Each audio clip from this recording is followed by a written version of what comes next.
This podcast is a member of the Place to Be Nation family. Visit us at placetobenation.com, the only place to be in your pop culture world. This is It Was a Thing on TV. Spoiler number one is Dr. Lee frowns. It stinks. What is going on? What is going on? Hey, Greg here, and before we get started with today's episodes, I just want to make one minor note.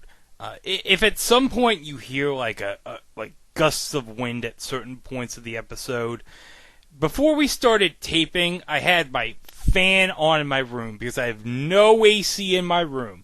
And before I started the episode, I asked Mike and Chico in the Zoom chat, hey, can you hear that noise in the background? And Mike and Chico were like, nope. So I'm like, oh, good. I can record this episode while I have a breeze to my head. And no, I mean, if you'll hear gusts of wind at certain points, and the wind obviously is catched by the microphone on my headset. I mean, it's at certain points. It doesn't ruin either episode, but I thought you just would like to know that. And also, one thing I wanted to mention, if you saw the description that it's 2 episodes this week, you're probably thinking, well, Greg, didn't Mike say we were going to have 3 episodes this week? Well, something happened during the taping of our 2nd episode that we had to push the 3rd episode back another week, and we'll note that at the end of the 2nd episode. So, just thought I'd point that out to you. So, right now, enjoy our first subject of the day, involving our old buddy and pal, McLean Stevenson from ABC in 1983, Condo. Episode 79, Submission 835, Condo. Condo aired on ABC from February 10th, 1983 to June 9th, 1983 for a total of 13 episodes. Memories of those good old days gone by. We're making room for something new. If there's a road called Easy Street, I'll easy ride it with you. Live and love it up. Feel an empty heart, and your heart will not the box off any door. Live and love it up. Swing it side to side. We'll be closer than we've ever been before. Are we connected at the bottom of our hearts? Is that why opposites attract? Caught in the act of live and love it up. Talking with the touch. Live and love it up. We can't get too much. Live and love it up. What a perfect start. Live and love it up. This one from the heart.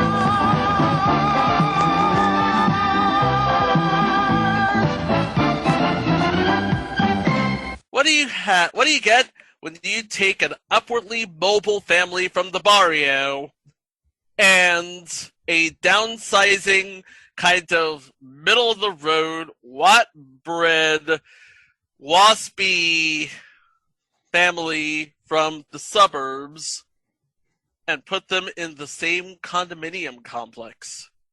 You get maybe the timeliest comedy of 1983 because really, when it came to the housing market, what was hotter than condos? Nothing. Nothing. Not a thing. It's like it's like the suburbs. They were so 1960s, and the barrio that wasn't a thing just yet.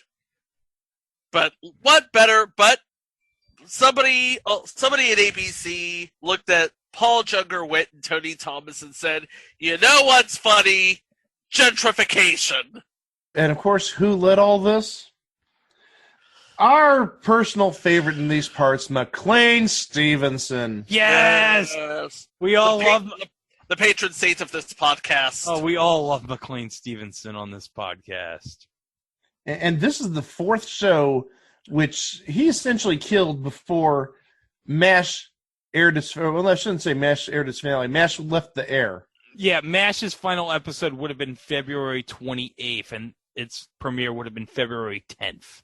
But still, there would have been reruns until probably spring or summer of 83. Yeah, MASH was probably still in reruns until summer. So yeah, this is the fourth show since he left MASH, which got killed before MASH even left the airwaves. Yep.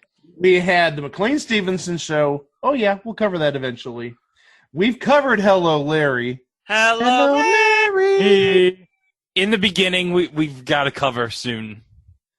Oh, and actually, that's the fifth one because we could also add Match Game to the list. Oh yeah, Match Game 80, because 81, 82. Again, that's filed under it ran one season too long. And then we have Condo, so that's actually 5 shows that Oh, he could have no. premiered, but yeah. Wait, afterwards, you forgot Dirty Dancing, the TV series. Well, I just said while MASH was on the air. Okay, yeah. Yeah, Dirty Dancing wouldn't come later, but it's on this list, so. Yeah. Oh, yes, we're going to cover Dirty Dancing eventually. Because aren't they doing a reboot TV series for Prime or something? Probably. I think. At least I haven't heard any updates on that. Well, there wouldn't be any updates on anything these days, but... Yeah, good luck finding an update on that, huh? So this crazy show, we had one family, the Kirkridges, Father James Kirkridge, middle-aged insurance salesman, upwardly mobile, sort of an aging elder yuppie, like Eliza Schlesinger would be an elder millennial. He's an elder yuppie, but he has some sort of dim-witted wife by the name of Kiki, and their 2.3 kids. Well, actually, it's just the 2 kids. Scott Kirkridge, who is who's a student, and Billy Kirkridge, who is sort of a teenager. We'll talk about who played Billy in a bit. Yeah. And then on the other end of the spectrum, in more ways than one, you have the Rodriguezes. We have Jesus, a.k.a. Jesse, who is he's a self-made businessman who owns a landscaping company. So you don't have to worry about where he's eating. Oh no. And his wife, his constantly put upon wife Maria, and their law student daughter Linda. Now, both families are a bit conservative in their own ways. The Kirkridges are this waspy kind of middle of the road, white bread Mayo family from the suburbs. And the Rodriguezes, they are your they made it out of the barrio, but the barrio didn't make it out of them. And that is evidenced by the fact that they are living with Maria's father and Jesse's father-in-law, Jose. Oh yeah, did we forget to mention that the Kirkridge older son and the daughter of the Rodriguezes, they happen to be married. Ooh! Well, they get married like in the end of the first episode. Yeah. Tell them why they got married, Mike. She's pregnant. Santa Maria! Yeah, but also at the end of the first episode, the family didn't even know they were boyfriend and girlfriend, let alone pregnant. Santa Lucia! Oh yeah. Clutch your rosary beads. It's going to be one heck of a ride. Santa Barbara! This is going to be the entire episode. It's going to be Chico saying Santa everything. Santa Anita. Never mind. Linda and Scott, they're in a family way, let's say. And by convenience, they live in the same condo complex next to each other. What's 2 families going to do? Well, the old man for the Rodriguez family decides to tear down a wall and put a door in between the 2 condos so they can freely visit the baby. Aww. And you can see this in the opening of the show. Yeah, The old man takes an axe and just hammers away at with the that with nary a thought to it. Yeah. Very recklessly, but yeah. With great joy and violence, let's say.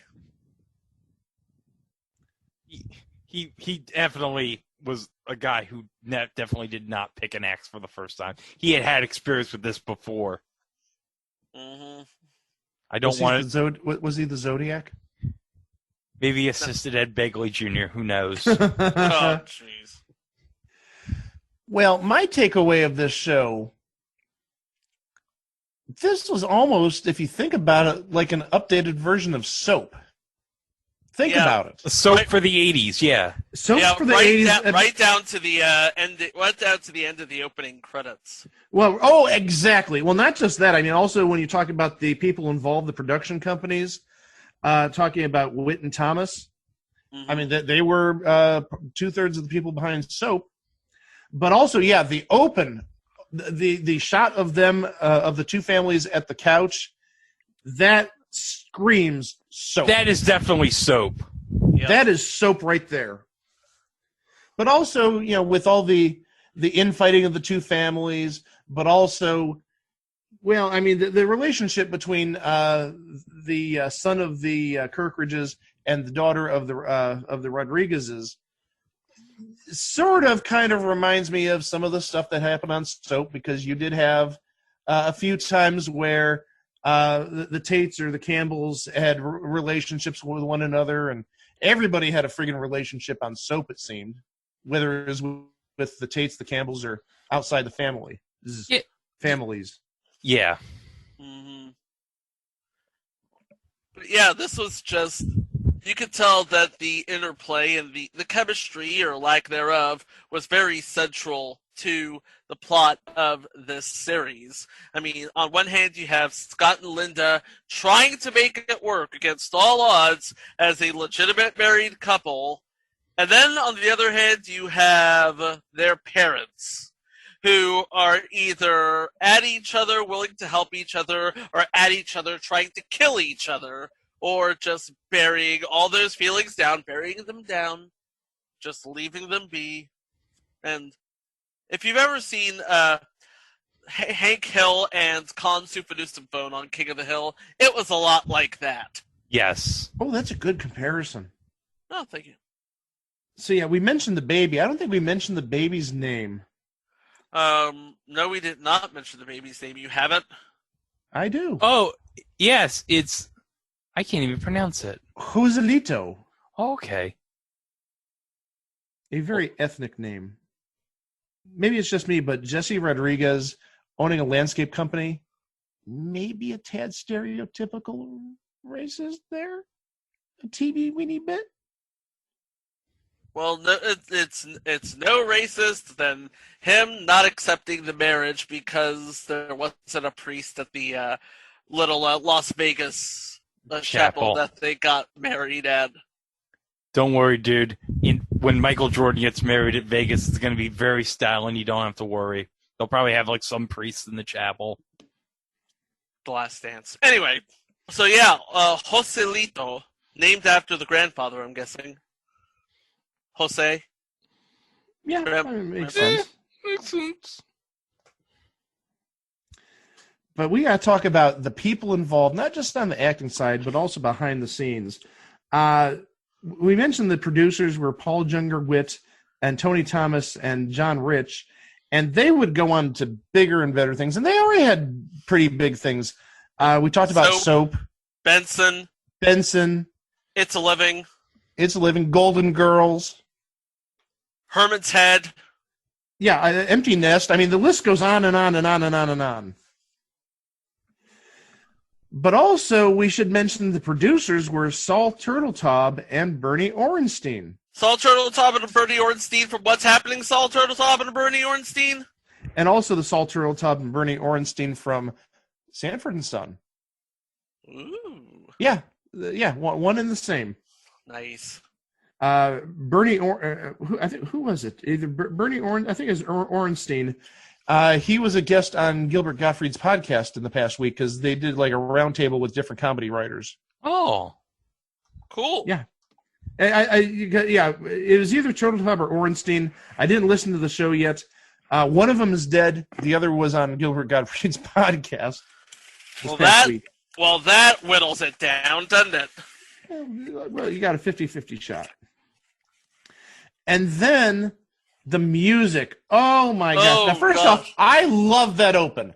I'm just going to say it right now. Yeah. And you know what?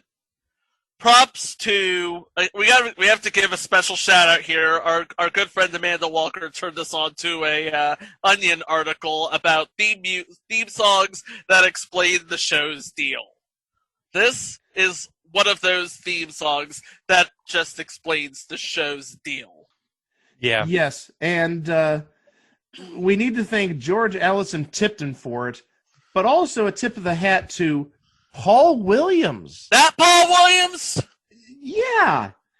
That Paul Williams wrote the lyrics to the theme song called Live and Love It Up. And I mean, you can hear that. Live and love it up. Yeah. And I'm doing the Victor Cruz again. Okay. But also, we need to talk about who actually resided in the condo. We talked about McLean Stevenson. We talked about his history.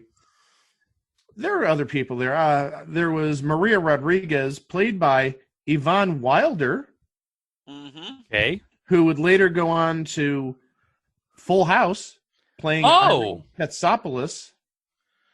Oh. Very diverse, very versatile actress, that Yvonne Wilder. And their daughter Linda Rodriguez, played by actress and dancer Julie Carmen, who did a lot of work off Broadway. I think this might have been her first TV role, if I'm not mistaken. Her first regular TV role. She had a number of guest appearances in the late 80s up until 1983. Mm-hmm. And in addition, we're going to talk about Jesse, the father, played by Luis Avalos. Yes. Yes. Who we mentioned is in an entry that Chico brought up a couple months ago. I had 3 wives. We'll be talking about that eventually. But if there's footage of the episodes, we'll cover it. Oh yeah. But and also we should add that Luis Avalos was also in future installment ER, the comedy from 1984. Yeah, but you probably... Oh, he was also in some sort of murder mystery before this show. Highcliffe Manor. He played Dr. Sanchez. And we should also add he was on The Electric Company. Yeah. Yes. Probably with Morgan Freeman. Yep. And one more, because we referred to this a number of episodes ago when we were talking about Joe Mantegna, and we mentioned Lori Faso as one and 1, 2, the Sandinista types. Uh-huh. Well, guess who the general of those ones was? Oh. It was Luis Avalos. Luis Avalos. Oh. There we go. We're tying everything all back together. It always goes back to previous shows. That's the previous payoff from installments Open around All here. Night. Yeah. But yeah, Luis Avalos. Was there anything that he was not in during the 80s? I mean, he was in Mama's Family, Simon and Simon, Past Entry, Jennifer Slept Here, Sheikh Mamidi on an episode of Benson. He was in Mr. Smith. He was on Mr. Smith. He was in Mr. Smith. Oh my God! Can you imagine? I hope there was a scene with him and Leonard Fry. Imagine how great that would be. Yep. He was on Empty Nest. And we should also add, because it's the 80s, and since this comes up all the time, he was on the $25,000 pyramid. He was? Everybody in the 80s was on the $25,000 pyramid. Well, I mean, pretty much that. Yeah, he was on, according to IMDb, March 2nd to March 6th of 1987. And I remember seeing those episodes. Okay. So I can vouch he was on... Well, I can't vouch for necessarily saying those episodes, but I remember seeing him being introduced. So, yeah, Okay. he definitely was on the pyramid at some point. And rounding out the Rodriguez family was the wily grandfather, Jose, played by James Victor, who would go on to play one of the lead roles on the new Zorro. Oh, the Disney Channel Zorro? No, not the Disney Channel Zorro, the Family Channel Zorro. Oh, the Family Channel Zorro. Okay. Yeah, the Family Channel Zorro. Sergeant Jaime Gonzalez, I think it was. Okay. I forgot there was a Zorro on the Family Channel. Oh yeah, it was a really good show, that Zorro. Okay. Now that we've covered the Rodriguezes, let's take a look at the Kirkridge family. We talked about McLean Stevenson, who played head of household James Kirkridge. His wife was played by Brooke Alderson. She was Kiki. Oh my! I just hate saying that name. I'm sorry, Kiki. Kiki, Yeah. do you love me? Do you love me? No. Don't go breaking my heart. I couldn't if I tried. Interesting how Greg goes to Kiki D. The and I Kiki D go to- reference. and nice. I go to Drake. And I'm just sitting here saying, both of you make yourselves look like assholes. And taking a look at Brooke Alderson's IMDb, this is the only show where she didn't make a guest appearance, where she was a regular character. Wow. I'm shocked. Chico, what type of face do I have? You have a very shocking face right now. This is my shocked face. Yes, it is.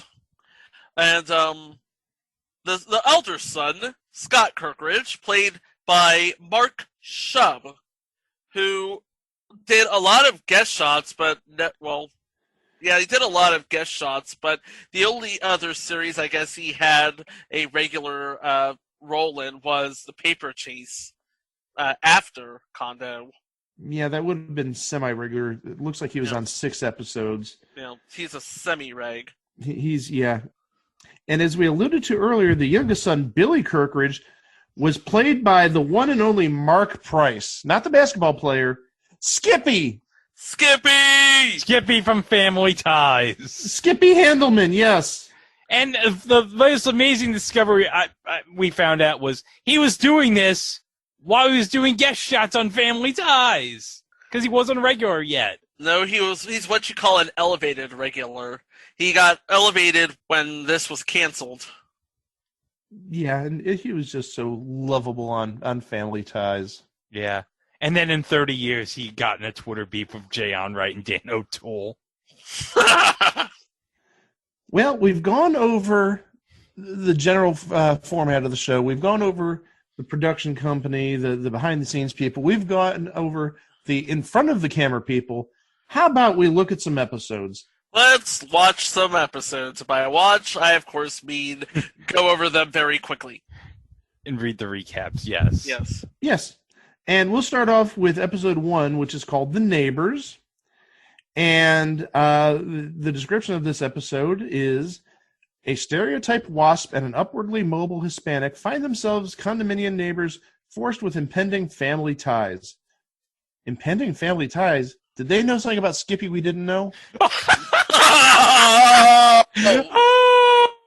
Very nice.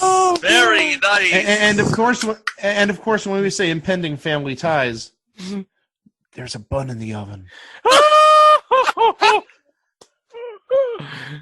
One thing we should mention about this episode is credited as Lady in Sauna. That's what she's credited as. Is one Florence Hallop. Oh, I know who that lady is. Yeah, the second bailiff on Night Court that died. Oh! Yeah. Okay. That's Flo from Night Court. Yeah. So she's the second bailiff that died. Okay. Yeah. Of course, she died. They recast her as Marsha Warfield. They stopped having the dying bailiff problem. Hey. Yeah, they just had to get rid of Selma Diamond and Florence Hallop first. Hey guys, Mm-hmm. it's not going to be the last time we'll talk about Marsha Warfield this week. Ooh. Spoilers. Yeah. Episode 2. The announcements. Scott and Linda tell their parents that they've been secretly married and also expecting a baby. Yeah, we mentioned this earlier that originally both families thought that they were just a couple, boyfriend, girlfriend, aw, totally innocent. Nope, they got secretly married, and they have a little baby on the way. Yep. Where those good old-fashioned values on which we used to rely. and then we have episode 3, The Wedding. Ooh, because again, we talked about this earlier. Jesse is very set in his ways. He is a staunch Roman Catholic. In the eyes of the church, he believes in the eyes of the church they were not married, and that this baby was to be born out of wedlock unless they got a priest. So what did they do in this episode? They got a church, they got a priest.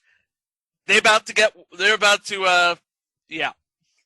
going to the chapel and they're gonna get married. But yeah, I mean, even in the early 80s, that was still a little taboo having kids out of wedlock. Just a bit, yeah. Yeah. It's like Jesse and was like, there's no little bastards running around here, and James is, reluctantly agreeing with him. Reluctantly. James does a lot of things reluctantly on this show. Yeah. Yeah, they weren't terribly progressive on this show back in 1983. No. Not even close. This was Reagan's America, damn it. Yeah, this is Reagan's conservative America. There you go. And look at this, episode 4. Hey, the baby. Baby! Yeah, they have a baby. Yeah. Under less than perfect circumstances, Linda decides it's time to rush to the hospital and have her baby. Ooh. This is very slow moving. Do you notice that we're really not getting any subplots or anything that that sort of goes off the beaten path? This actually, when I look at this seems more like soap, because what was soap? It was basically a serial type of TV show where one episode followed to the next. So, yeah, that's what you have here. You have the neighbors, and then you have the announcement, hey, we've been secretly married. Oh, and by the way, a little bundle of joy is going to be coming our way. And then what happens next episode? Let's get the wedding done. Now what happens next episode? The baby comes. So this isn't like, okay, here's a day in the life at Jesse's landscaping business. Nope. This is sort of a serial, a progressive thing, sort of like soap, if you think about it. Yeah, I look at it this way. The first 3 episodes, they were all written by show creator Sheldon Bull. So there was Sheldon Bull. We need to mention this. Sheldon Bull, who one of the greats. Newhart. That's all you need to say. Newhart. Coach Newhart. But again, that's like all you really need to say right there. Coach Newhart. End of the list. Need we say more? It's not necessarily the end of the list, because we could also add a current show, Mom. Yes. That's been on TV for a number of years. So there. Mom, Coach, Newhart. End of the list. Pretty much the list. That's it. That's the list. Moving on. And going on to episode 5. The Babysitters. All 4 grandparents fight over the privilege of babysitting little Joselito when Scott and Linda take a weekend vacation. Should be noted that this episode sounds strikingly familiar to the plotline of one TGIF series, Full House. Because guess who wrote it? One Jeff Franklin. Yes. And you mentioned earlier the Full House connection with Yvonne Wilder. Yeah. So yeah, that makes a lot of sense.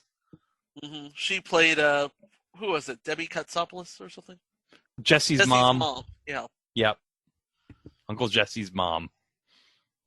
And then we go to episode 6, the first fight. Oh, you see, every good relationship, you have to have a first fight. This is the first fight. Scott and Linda throw a party for his single friends, sparking their first argument. Oh. Well, it's inevitable. Yeah, that's true. Yeah. And then we go to episode 7. That's entertainment. But- James schedules a quiet dinner for a rich client on the same day Jesse launches a wild party to celebrate the 10th anniversary of his landscaping firm. Uh-oh. We're heading into traditional sitcom WTF-ery. Yeah. Yeah, because what happens in this episode is James's quiet dinner with that client is ruined by Jesse's loud mariachi band music. Whoops. Well, again, not stereotypical there, mariachi band, but yeah, that was the thing in 1983. Yeah. Then we go to episode 8, the franchise. The franchise? Wait, episode, the franchise. This episode's not about Tom Seaver. Ha! I think I see what you did there. James and Jesse become partners in a hamburger franchise, but the partnership is far from smooth when the manager fails to show up on opening day. Oh, this sounds like a I Love Lucy episode. Only in every way possible. And guess who wrote it? Rob Dames and Bob Frazier of past installment Marblehead Manor. Yes, that Bob Frazier. And then we have episode 9, the dog. Billy has a run-in with his father, and Jose tries to take in a homeless old dog. Aw, that's nice. Yeah, that's heartwarming. Yeah. Sure doesn't end well, though. For Billy or for Jose? Both. Well, that's true. We have to maintain status quo. Maintain status quo. Oh, here we go, folks. But yeah, this is the one that I think all of us have been waiting for, because this is one of the 2 episodes on YouTube. Yep. And it's called Condo Mania. Not Pasta Mania, Greg. No. Condo Mania. Well, this is 1983. The Hulkster would still be with Vern Gagne in the AWA right now, so... Condo Mania. James and Jesse end up on a television court show when James insists that Jesse agreed to buy the Kirkridge condo. Yeah, because what do we have here? Court shows, deals that go sour. Welcome to the 80s, ladies and gentlemen. And really, when you think of court shows in the early 80s, there's one show that comes to mind. Ba-ba-da-bum. Yeah, the People's Court. And was this not like an exact ripoff of People's Court? Even down to the logo, not necessarily the font face, but it was called the Citizens Court. Oh, yes. And they had a judge who was very much like Judge Wapner. And they also had a court reporter very much like Doug Llewellyn. But, who played the court reporter, Greg? Peter Tomarken played the court reporter! Yes! This would be, I believe he would have just been off of Hitman for 4 months? No. This episode aired April 28th. 28th. So, because Hitman's final episode would have been April 1st. So, 4 weeks then. My bad. And it's probably recorded a number of weeks before then, so this may have been literally right after Hitman wrapped up. So, it's like this episode aired, and then the next day he probably got the call for Press Your Luck. Yeah, because when would they have shot the pilot? When would they have shot the pilot for Press Your Luck for CBS? What, May? Maybe he was so good that Bill Carruthers was that's the guy. May 18th of 83. Okay, so Bill Carruthers is obviously a fan of Condo. Yeah, I mean, that makes sense. I mean, he may have been a fan of Peter Tomarken's hosting style on Hitman, but yeah, the Press Your Luck pilot was May 18th of 83, so that would have been about 3 weeks after this episode aired. Yep. Oh, and interestingly enough, Peter Tomarken would surface in 1988 on Wipeout, and who produced Wipeout? Rob Dames and Bob Frazier. Mm-hmm. So that's multi-talented. Create a game show. You write for Condo. Wrote for Full House. Yeah. Is there anything that Rob Dames and Bob Fraser did not do? But yeah, this episode is on YouTube, and it is the 80s show that ever 80s. Yes, and it must be seen. It must be seen. Oh, yes. It must be seen indeed. Greg here in post again. I just wanted to share an observation that only recently came to me a couple of days ago, long after we recorded this episode. And we talked about Peter Tamarkin being on this episode of Condo as the not Doug Llewellyn court reporter on the Citizens Court episode of Condo.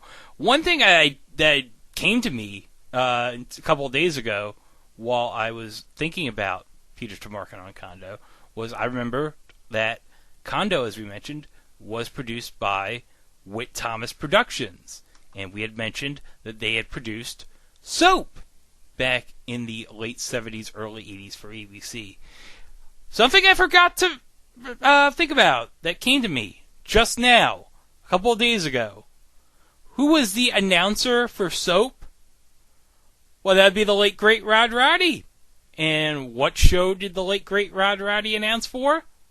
I mean, besides The Price is Right, obviously. Yep, Press Your Luck, hosted by Peter Tamarkin. And in another note, Rod Roddy was also the announcer for the aforementioned future installment Hitman with Peter Tamarkin. And we'll eventually get to that episode of Hitman on the podcast when we discuss all the other game show premieres of January 3rd, 1983, which of course was the same day Plinko premiered on The Price is Right. So we'll be doing an episode on that. Not necessarily soon, but we'll get to it eventually to cover all three shows in the debut of Plinko. But let's resume with Condo, shall we? And then we get to episode 11, The Affair. The Kirkridges spot Maria having lunch with an attractive doctor and assume that he is having an affair. Woo! That's your takeaway? Okay. Yeah. Well, it's standard sitcom tripe, basically. Yeah. It's like I think this is where the show sort of went off the rails, because if you remember at the beginning, it was all about Scott and Linda bringing up baby.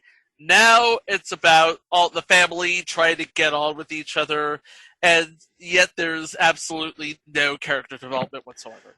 Well, and also we should add that Condom Mania, episode 10 we just mentioned, aired April 28th of 1983, and The Affair, which was the next new episode, didn't air until May 26th, so that's 4 weeks later. Yeah, so yeah, that's kind of telling. At this point, ABC was pretty much giving up the ghost here. They were just burning off the episodes. Yeah, we'll get to that in a little bit, too. Episode 12, Nouveau Poor. When James' insurance sales drop, Jesse offers to buy a policy, but James's ego won't let him accept what he views as charity.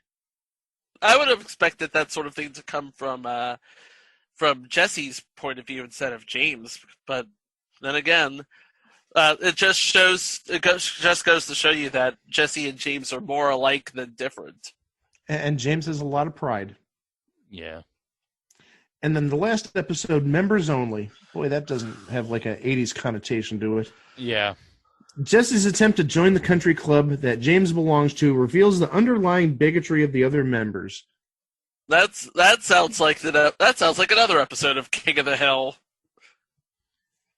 That sounds like a lot of stuff, unfortunately. Well, and again, look who wrote it.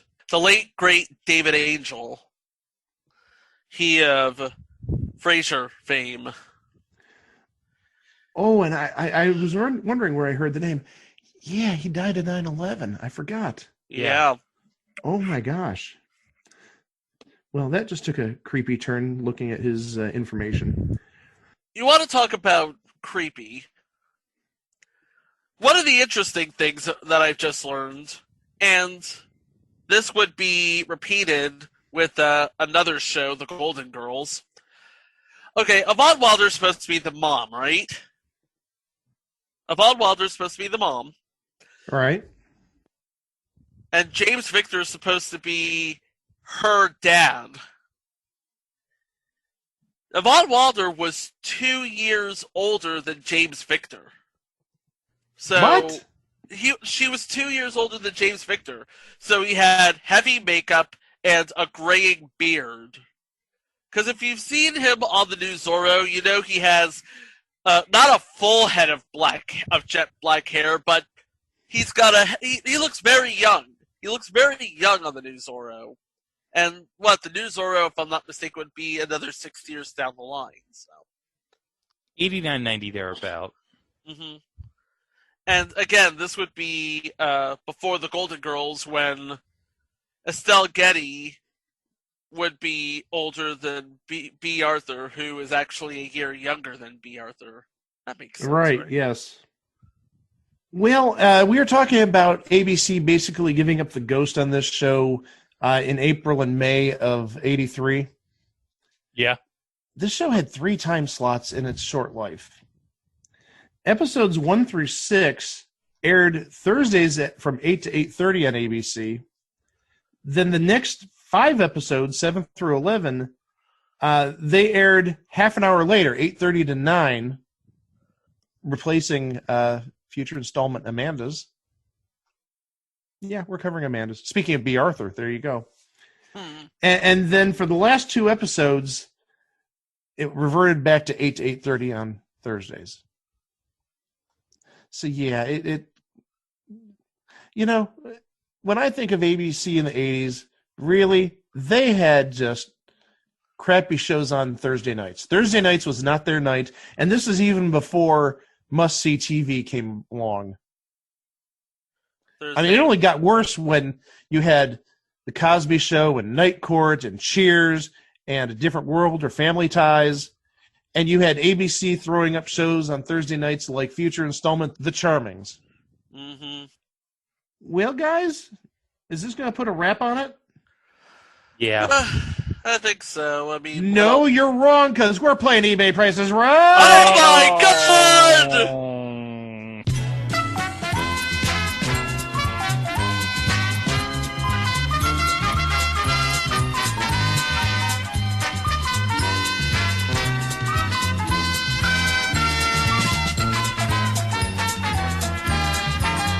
You always get eBay Prices Right when you least expect it. Oh. All right. What did we ever do to you? What are we bidding on? You did this podcast. What are you bidding on? You're bidding on a promotional photo for Condo with all the main characters. Oh, you have McLean Stevenson, and you have Luis Avalos, and you've got Julie Carmen, and Yvonne Wilder, and Brooke Alderson, and Mark Price. You don't have the grandfather. You don't have the baby. Did we have Mark Shub? Mark Shub is there. Oh, yes. Thank good. And what the picture is, you have McLean Stevenson pointing his finger at Luis Avalos's face. They're right in each other's mugs and their grills. And then the 2 wives are sort of staring at each other, giving, a glance at each other. Meanwhile, the new couple is tenderly got their noses pressed up against each other. All right. This is a press photo from Condo from 1983, and I'll start with Greg. And also, I should add, not that this may make a difference, but the item is actually located in the Netherlands. Don't factor shipping in, but I was about to say, does that mean we're going to be bidding on this in unusual dollars and cents? It's dollars. It's not euros. It's converted. It's not even converted. It is actually listed in dollars. Okay, American dollars. Okay. I'm gonna bid $14.99. $14.99 for Greg, and Chico says, do I want to be a bastard? No, I don't want to be. Bastard. $15.99. I can't be a bastard. I cannot be a bastard. $15.99. You can't be a bastard, unlike the kid before the couple got married. All right. I can't. I've been raised too well. You're a very honorable soul. Well, guys, This photo has a buy it now price on eBay of $37.99. Are you kidding me? What? For $38 and $9 shipping, you can have this photo. So if you've got $47 lying around, you can get this press photo from Condo. I could get 4 pictures on eBay of Mr. Smith and Boba with Leonard Fry. And actually, this seller has 3 photos up, 2 of which are $37.99, 1 of which is $36.99. So if you're looking for that bargain, $36.99. Well then. Who knew Condo photos would be so lucrative? Well, it has McLean Stevenson. Of course, they're going to jack the price up. Yeah. Well, now I think we can do a proper closure to this show. Okay, so Condo. 2 warring families brought together by the miracle of birth. Back in 1983, serás una cosa de tele. I need an interpreter. It was a thing on TV. Oh, that sounds a lot better. Wow! I'm pregnant. Santa Maria! No. Santa Lucia! You've slept together? Santa Barbara! Your daughter is pregnant and you're naming beach towns?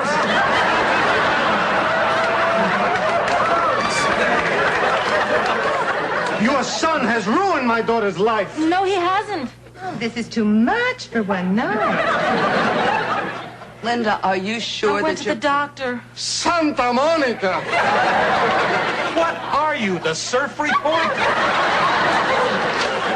Well, that's now 2 shows down in the McLean Stevenson pantheon of shows here on the It Was a Thing on TV podcast. Hopefully, I don't know what show we're going to do next. Maybe from McLean's past, maybe. Well, we're probably going to do the final season of Match Game and Syndication from 81 to 82 it ran 1 season too long. But I would really like to get to the McLean Stevenson show at some point. But, hey, who knows? That's up to Mike. But you have to ask him about that. So, okay, folks. Right now on Place to Be Nation Pop, we have some shows that have dropped in the last week. In the second episode of Blockbuster Rewind, co-hosts Andy Afferton, Scott Shiflett, and Eric Eels are joined by guest Jennifer Smith to discuss a couple similar blockbusters that were both released in the summer of 1998, Deep Impact and Armageddon.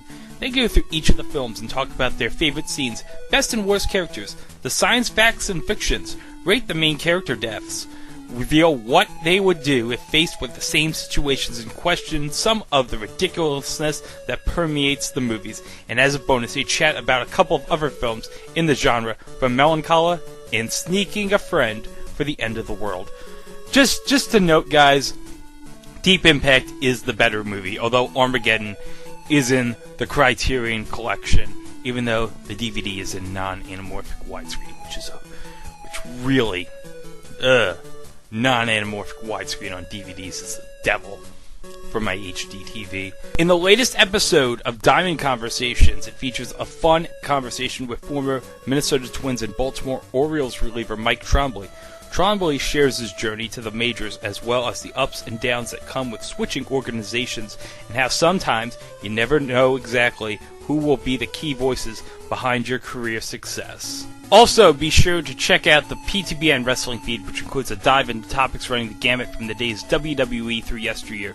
The feed includes the Place to Be podcast, Main Event, Jenny and the Gems, Body Pressure Luck, PTB NXT, the NWA Saturday Special, and so much more. Subscribe today, and while you're at it, subscribe to Jennifer Smith's The Jenny Position feed as well. It is the home of Geek and Sassy, Talkin' Pop, Freak Out Drive-In, The Journey Through Infinity, Telling Stories, and more. And check out the North-South Connection, brought to you by JT Rizzero, Chad Campbell, and Aaron George. It's the home for Wrestling Warzone, No Holds Barred, The Extreme 3A Dance, the Ruthlessly Aggressive Podcast, Carolina Dreaming, Jeff Learns Wrestling, and more. And on the social media pages, the greatest song from a movie tournament's going on PTBN right now. Keep tabs on the tournament Facebook page for details. And right now, we got the 2020 Stretch Project determining the greatest WCW match ever. You have until December 31st to do research, promote matches, and build your list. Conversation and the rules can be found at www.facebook.com/GWCW matches or on the Pro Wrestling Only message board. And be sure not to forget to check out PlaceToBeNation.com each and every day. We have new voices and fresh takes, bringing articles on topics in the worlds of wrestling, sports, and pop culture, including Trent's SmackDown and Fox Report this week in the WWE by John Crow, Steve Riddle's Wonderful World Disney Reviews, Paulie's Perspective, Matt's live-action Disney movie reviews, and Ben's Unpopular Opinion. And don't forget about veteran columns like Glenn Butler's Wednesday Walk Around the Web. If you're doing online shopping at Amazon.com, be sure to click on the Amazon banner on the right side of the PTBN homepage, or use www.placetobenation.com/Amazon. It'll take you right to Amazon, and it'll help out PTBN at no cost to you. Okay, so, second topic. Now, we've discussed British entertainer Noel Edmonds on our podcast before, back in the episodes Doctor Who, Dimensions in Time, and of course, Cheap, Cheap, Cheap. Who can forget Cheap, Cheap, Cheap? What an amazing show that was. But in 1986, Noel Edmonds tried to take on America, and he got a week's worth of shows on ABC and late night after Nightline. So here we go.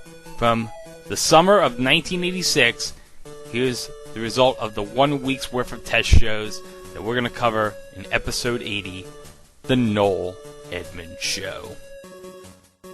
Episode 80. Submission number 1025. The Noel Edmonds Show. The Noel Edmonds Show aired on ABC Late Night from Monday, June 23rd to Friday, June 27th, 1986, for a total of 5 episodes.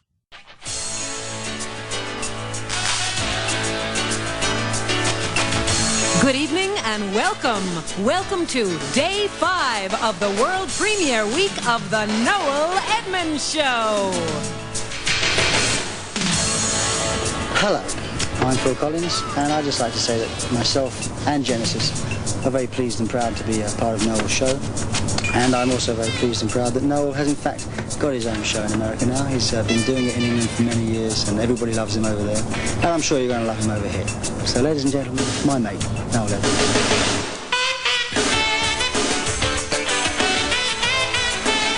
Tonight, from Hollywood, it's The Noel Edmonds Show. With Noel's special guest stars, Paul McCartney, Phil Collins and Genesis, Philip Bailey, stuntman George Willig, the return of American Jockey Shorts National Championship Jump-Off, home movie mogul Charlie Schmidt, the attempted recreation of one of Harry Houdini's greatest escape stunts, the Noel Edmonds audience, and me, Fingers Fontaine. Now, from the ABC studios in Hollywood, here is Noel Edmonds.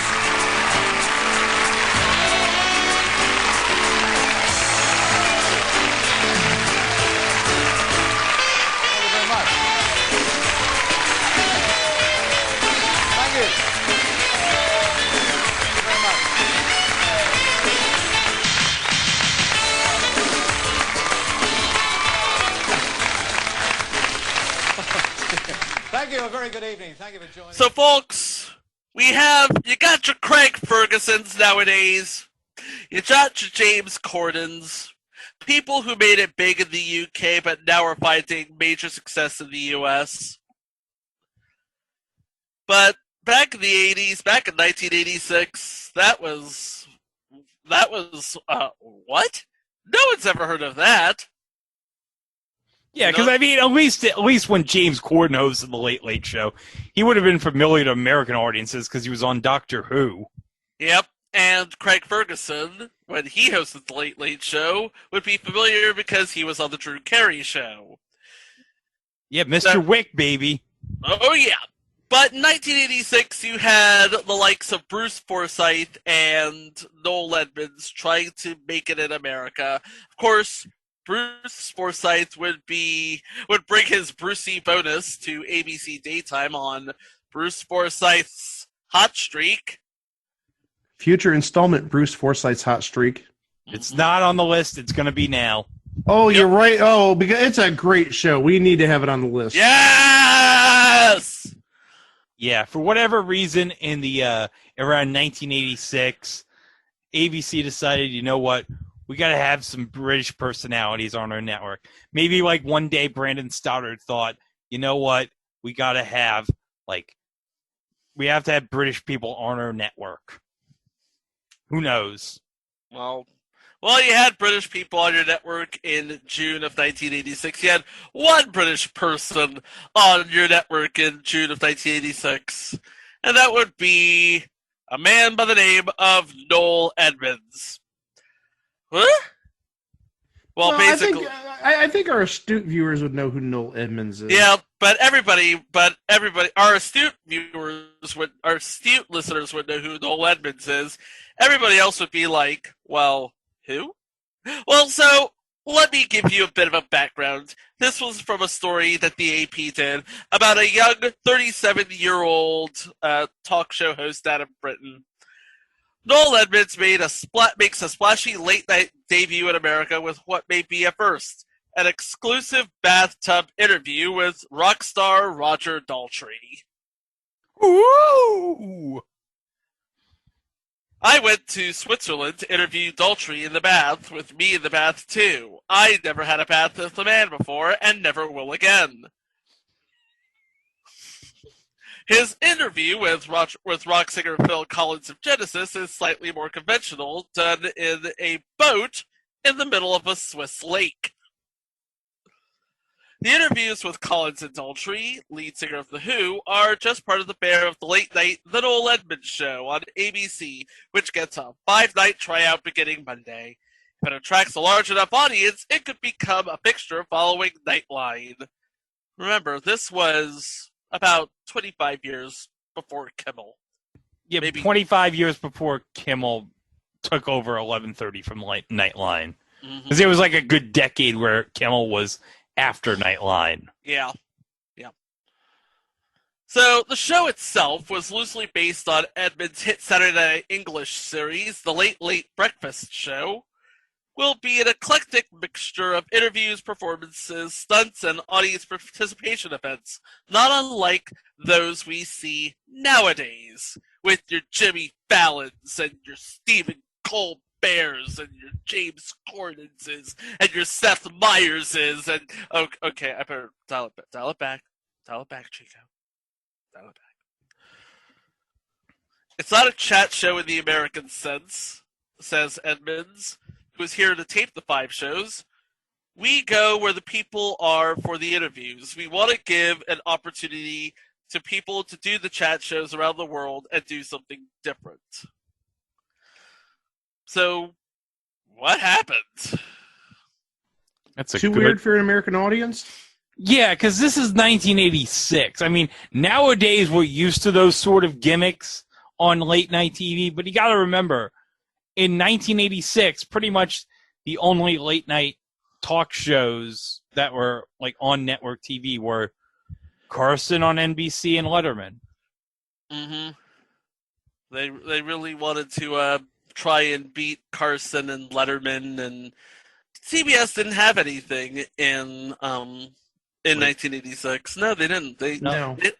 It's like ABC had Nightline followed by reruns of whatever was on primetime, if I'm not mistaken.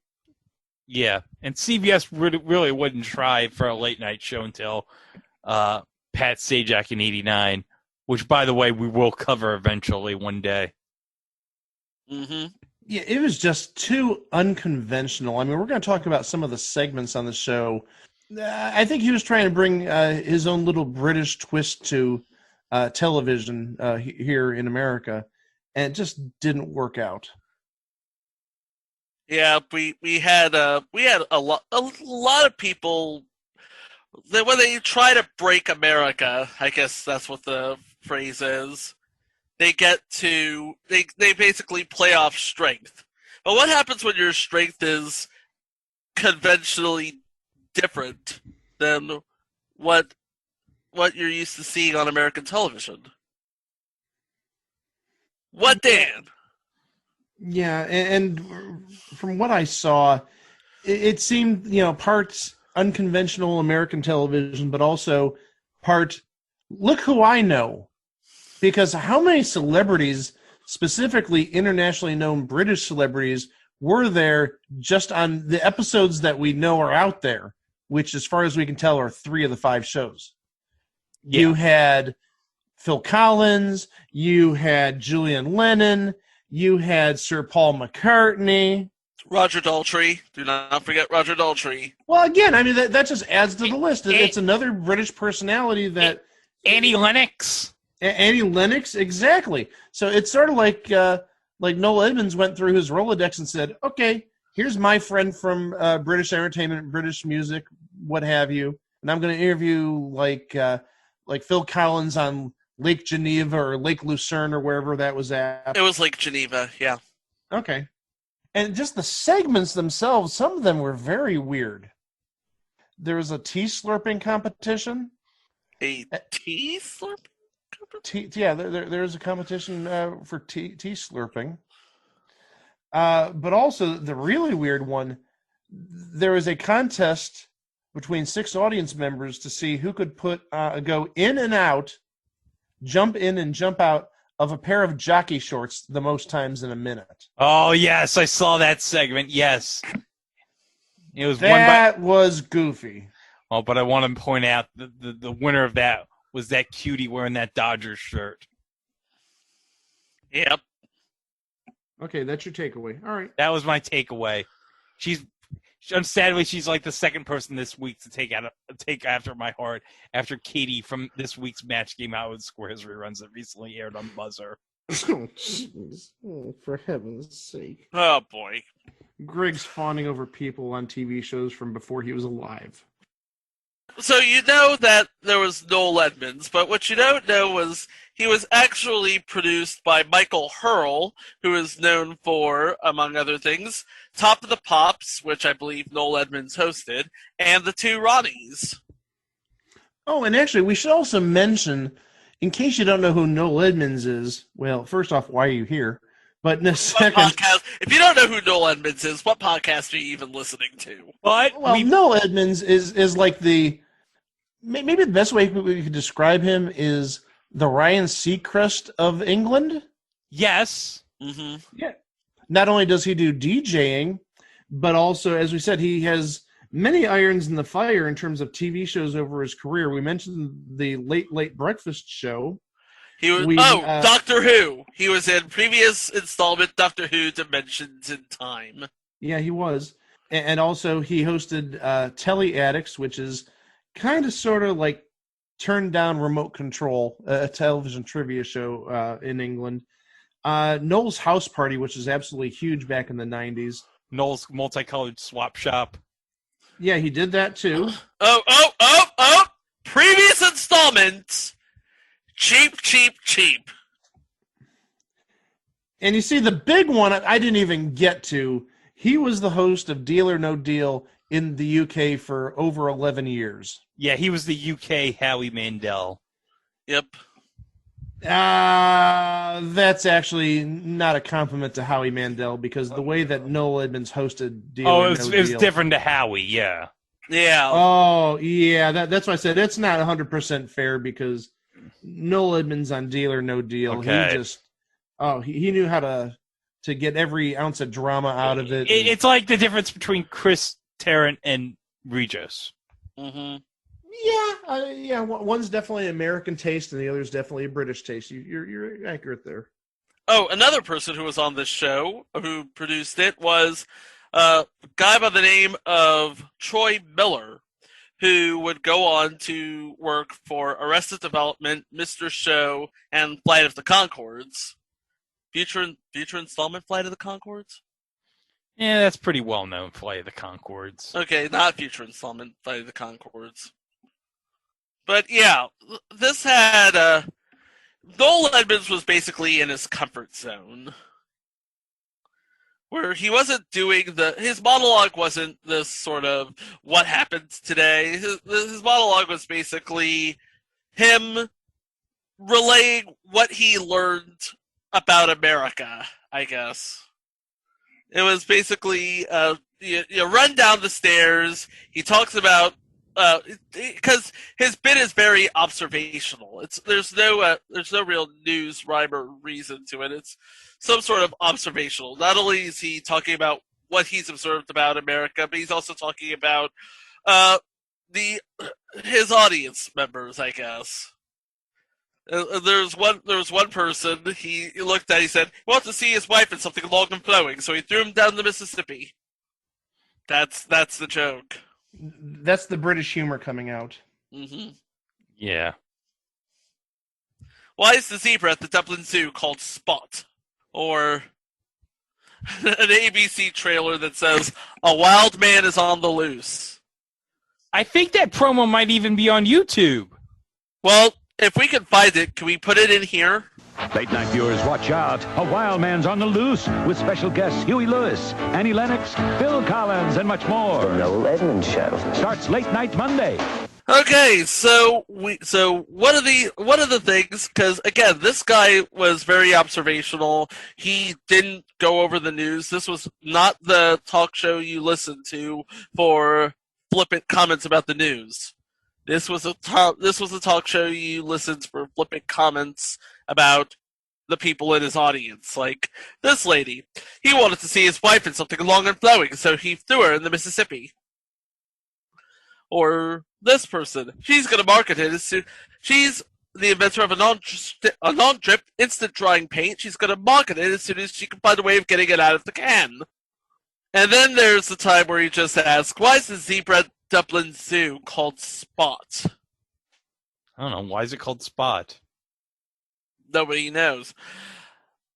But yeah, and there's one bit where he's talking about a homeless man, and he keeps giggling over the word bum because he's British. Yes. Because bum means something else over there. Yes. And while the rest of the talk shows were your Johnny Carsons and your Alan Thicke of the Nights are gonna play it straight and do whatever and what have you, no, he's going to where the action is. He went to Sam Harris, who won Star Search. He wanted to do an interview with him. Sam Harris would just close the door on his face. Annie Lennox, he called her a very talented lady who's got a very keen sense of humor. She tried to get rid of him in a restaurant. Yeah. For being a big celebrity in the UK, he's not really doing too well. He's got the way he figures it. He has a week to do. Yeah, he's got 5 days. He's like, I'm going to try to make the best of it. And by the way, folks, we do have some promos for you guys. Mm-hmm. Yeah, we have 2 promos we found of this show on YouTube, narrated by our favorite Ernie Anderson. We're gonna play one promo from the premiere and another promo for the finale right here, back to back. Tonight, brace yourselves for Mr. and Huey Lewis. The Noel Edmonds Show, late nights. The most fun you can have with your television on. Starting tonight. Listen up, late night viewers. Catch Paul McCartney, Philip Bailey, and Phil Collins with Genesis. It's worth watching. Make sure you don't miss it. The Noel Edmonds Show after Nightline. You notice how they were like very quick, those promos? Just nice, and there were whip-arounds, basically. Yeah, very simple, nice whip-arounds, but kind of cool to see like Noel and Huey Lewis with each other. That's kind of awesome. Yep. I think Huey Lewis was still trying to get his bit from Back to the Future, because I could tell his delivery was a bit stunted. Like, it's the most fun you could have with your television on. Like, I know what he's trying to say. What's he trying to say? The most fun you could have with your television on. But the delivery was just not there. You know, with your television on. The most fun you could have with your pants on. Sorry. Oh, yeah. Okay. I thought you were going to... Yeah. But yeah, it's like I see what they were trying to do, but they didn't necessarily get there yet. I guess that's the overarching theme of the series. It's like, I see what you're trying to do, but how in the world are you trying to get there? Know what I mean? Yeah. It just didn't translate well. Yeah, I guess you could say that Noel Edmonds is to an American audience is kind of an acquired taste. Yeah. Well, I think there's a lot of British stuff that's an acquired taste. Yeah, there's one of those things. Oh, okay, Greg, you alluded to this. You alluded to this as such earlier this week. Marsha Warfield, who at this point was was more known for being stand-up and not a bailiff. On Night Court, yeah. He introduces her as an extremely funny and perceptive observer of the human parade, which is a high praise for an act which opens with, "We got any black people here tonight?" Ooh. Yeah. I didn't know Woody Johnson was writing jokes for Noel Edmonds. Oh God. No, that was Marsha's opening line, actually. I'm going to turn this car around, Greg. Don't be playing the Woody Johnson card again. Sorry, not sorry. Okay. Don't blame you. So it seems like it's one of those things where it's just okay. I see where he's going. Did she get the memo? He just went back to what he's used to, which is basically trying. He basically spent He spent 5 hours of time on 1986 television trying. Again, with people in the audience, he's like, "From the view, I think we're pretty certain you're a lady. Would you be happier with your shoes on, happier without your trousers on?" All I could say is, God bless the warm-up comedian, because I think he had his work cut out for him. You think? Yeah. So going into the last episode, and I guess you could say the last chance for this guy, who was on? We had Billy Ocean, the Pet Shop Boys, and David Hasselhoff. That's about as mid-'80s as you can get. Yeah, and the thing of it is, you could tell he was running on fumes, where it's like, aren't the English eccentric, or we've run out of ideas, or, again, the tea slurping contest you earlier alluded to. And they did the jockey shorts competition I mentioned earlier, too. They did that on the Thursday episode, and then they did it again on the Friday episode. They did it for 2 episodes? Yeah. Yeah, it was a 2-episode thing. They had the competition on Thursday, and they brought it back again with 5 new contestants, plus I don't know if it was the U.S. champ, but the person who won on Thursday night, who was, I think, like 5 or 6 off the world record. Yeah, that segment was brought back for the final episode. Oh, yeah, they were trying to break a Guinness World Record, which, by the way, folks, as we've learned with the controversy with Billy Mitchell, the Guinness World Records have been a joke for years. Yeah. Well, the week ends with what we have, an audience participation stunt trying to go out with a real bang, but then it turns out to be a bit of a disaster. And again, it's sort of a precursor to him trying to go out with a real bang, and then 5 months later, he actually does end up going out with a real bang when the Late Late Breakfast show is canceled because of an accident that took the life of an untrained hod carrier during a bungee jump stunt. Yeah, I've read about that. Yeah, the Noel Edmonds show has a person in the audience reenact a famous Houdini escape. He had the week to rehearse being hung upside down in a straitjacket with 60 seconds to escape before a burning rope drops him headfirst onto the studio floor. Oh, no. Yeah, it takes about 75 seconds for the guy to get out of the jacket. The good news is, well, he doesn't drop to the floor because there was a wire in the middle of the rope just in case. You know what I mean? There wasn't really going to let him fall to the ground. Not on television, no. No. They had that fail-safe. They have the fail-safe backup. Yeah. Oh, one thing I want to mention. Because the Wednesday show is on YouTube. Yeah. Do you know who was a musical guest on the Wednesday episode of the Noel Edmonds Show? Who was the musical guest on the Wednesday episode of the Noel Edmonds Show? Well, it's related to someone who was involved in an entry we talked about last week. Peter Allen was on the Noel Edmonds Show. Yeah. Oh, yes, he was. Yes. Good call. Because he was the host of the Hollywood Game, which is incredibly forgettable. Well, the pilot of the Hollywood Game. So sad. Yeah. But, I mean, yeah. You get to see Peter Allen singing. So there you go. And that's how the show ended.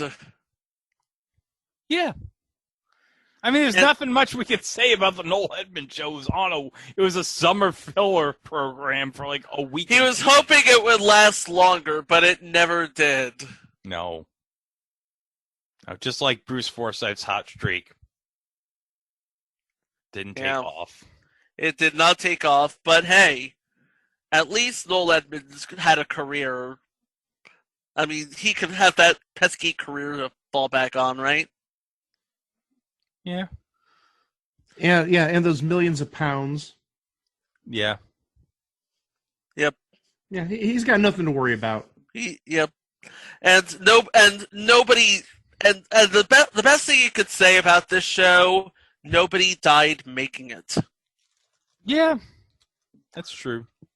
That is the absolute best thing you could say about this show. Actually, that is not the best thing you could say about this show.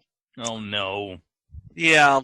1986, The Noel Edmonds Show. The best thing you could say about this show, it was a thing on TV. Yeah. Wait a second. What? No.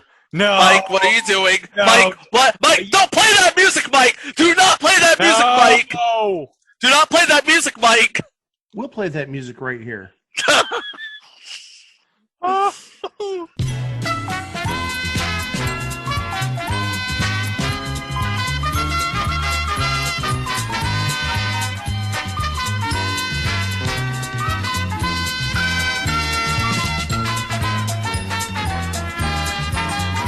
All right, guys, it's time for eBay Price is Right.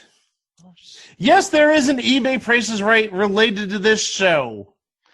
How? What? It was on a week.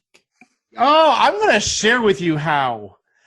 Up for bids are 2 tickets to the Noel Edmonds Show. Oh, of course. 2 tickets to the Noel Edmonds Show. If there's Hollywood Game tickets on eBay, of course there's going to be Noel Edmonds Show tickets. And the one I'm looking at is 2 tickets for June 17th. So obviously this was recorded beforehand because this didn't air until, I believe it was, the week of the 23rd or the 27th? Yeah, 23rd to the 27th. Yeah. So this was pre-recorded. It wasn't live, so that may be part of the reason why you didn't really have a topical monologue like Carson or Letterman or something like that. So 2 tickets to the Noel Edmonds Show. And I started with Greg on the previous episode. I'm going to start with Chico on this episode. $20. $20, Greg. $1, Bob. Oh! Whoa. That takes chutzpah. All right, $20 for Chico, and Greg just $1 the heck out of Chico. Said, nope, $1. I think you're way over. The actual buy it now price for these 2 tickets to the Noel Edmonds Show, just $4.99. What? Yeah! Just $4.99. It was originally $9.99, but it's 50% off.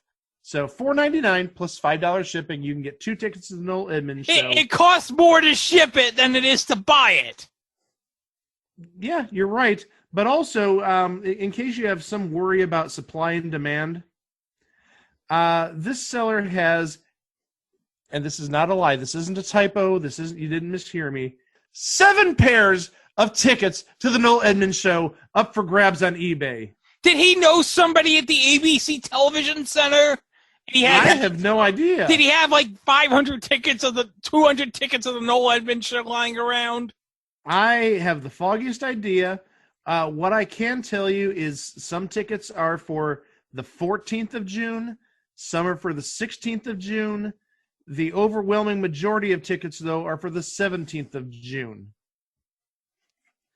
But yeah, there are 7 different auctions, each at $4.99 for the pair of tickets. Buy it now price.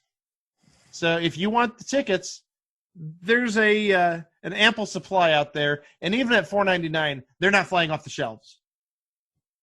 Yeah, I can't believe that. Yeah, there's not just 14 tickets. There's 7 pairs of tickets. Plus, actually, there's an 8th auction where it's a ticket to the Noel Edmonds show plus a ticket to a TV show called Surprise, Surprise, which looks like it may be a pilot of some sort. It looks like actually Surprise, Surprise looks like a pilot maybe for a game show hosted by Jamie Farr. Oh. Well, I don't know if it's a game show, but it's hosted by Jamie Farr, and Jamie Farr at the time would have done a number of pilots. He would have done Oddball. And wasn't he originally supposed to do a match game revival in 85? I don't know that. I think that was in Adam's book about Gene Rayburn, I think. Yeah, that sounds familiar. So, yeah. And also, don't forget that Jamie Farr did a week of wordplay back in 1987. And like I said, most of the tickets are from June 17th, but a few are from June 14th, and a few more are from June 16th, but like the overwhelming majority are from June 17th. So maybe he had some connections, some ins, or maybe, I don't know. Hold up, guys. One of the tapings on June 14th, one of the guests that's lit the episode with Huey Lewis also has, and this is breaking because I just noticed the name on here, John Lovitz. What? John Lovitz misspelled first name, John Lovitz. Yes, but you got to remember, folks, John Lovitz wasn't on SNL till the fall of '86. Because the previous year would have been Lauren's first year back on SNL after Ebersol, and that was the year where he had like the weird cast where he had like Randy Quaid and Joan Cusack and Robert Downey Jr. and Anthony Michael Hall in the cast. Yeah, and actually looking at these tickets, it looks like they did tape 2 shows a day because just going through the tickets, one of the episodes on the 17th of June had David Hasselhoff and Catherine Hickland. The other episode had Philip Bailey and Vanity. Oh, Vanity. Oh, yes. I love The Last Dragon. And then, as Greg said, June 14th had Huey Lewis, Mr. Oh, I mean, this is like peak mid-'80s right here. Huey Lewis, Mr. and John Lovitz. Hey, okay. You know what John Lovitz's reaction would be if he saw the ticket to the Noel Edmonds show? That's the ticket? Damn it, Mike! You stole the joke. Stevie Wonder could have seen that joke. Yeah, that you tried. Then you have Peter Allen and Marsha Warfield, as we mentioned, and then Lisa Hartman and surprise musical guest. So you could realistically get the entire ticket set for the whole show. Yeah. And then another one here. You have Kenny Loggins, and then actually, if this is the same episode, the David Hasselhoff and Catherine Hickland ticket, they also list again peak '86 musical guest Bananarama. Oh yeah, Bananarama. Would this be before or after that one lady quit? I don't know. Hey, I got an entire best of album of Bananarama that I got on Amazon Music for about $5. And then another ticket actually has the Blow Monkeys and Paul Rodriguez. Remember, Paul Rodriguez was big, and then he did eventual installment, the Newlywed Game, and eventual installment Grand Slam. And and eventual installment, Trial and Error. Yeah. Oh, Trial and Error. Yes. Yes. Wait, was that a comedy? That was a comedy. It was a comedy. Eddie Velez and Paul Rodriguez as best friends. Okay. One went to law school. The other one has street cred. Yeah, CBS 87, 88-ish. Around the time of Eisenhower and Lutz. Okay, I'm thinking of, because wasn't that Michael Keaton, Jeff Daniels movie also called Trial and Error? I think I know what you're talking about. And Yeah, you're right about that. Yeah. So you get all 5 tickets, and yay, you have a collector's item because those would be the only 5 tickets. Collect them all, kids. Gotta catch them all. Oh wait. Yeah, wrong series. But you know what you should catch all of? All 80 plus episodes of It Was a Thing on TV available online at itwasathingontv.com. You're absolutely right, Chico. All 80 episodes of It Was a Thing on TV are available at our website at itwasathingontv.com. Plus, also, don't forget the socials. We're on Instagram. We're on Tumblr. We're on Facebook. We're on Twitter. We're on Discord. We're everywhere. Yes. One thing we have to mention, the weekly drop over at Place to Be Nation Pop. Yes, because obviously our previous week's stuff gets uploaded. So we have right now that uploaded on Wednesday. This past Wednesday would be WTF Stories of Unsolved Mysteries in the Hollywood Game. So if you missed those episodes last week, you can go straight ahead and listen to that. Yep. Listen to Greg wax poetic about the magic rock. The magic rock and chair. The chair of death. Chair. No, that's me. That's me waxing poetic about the chair. It's a chair of death.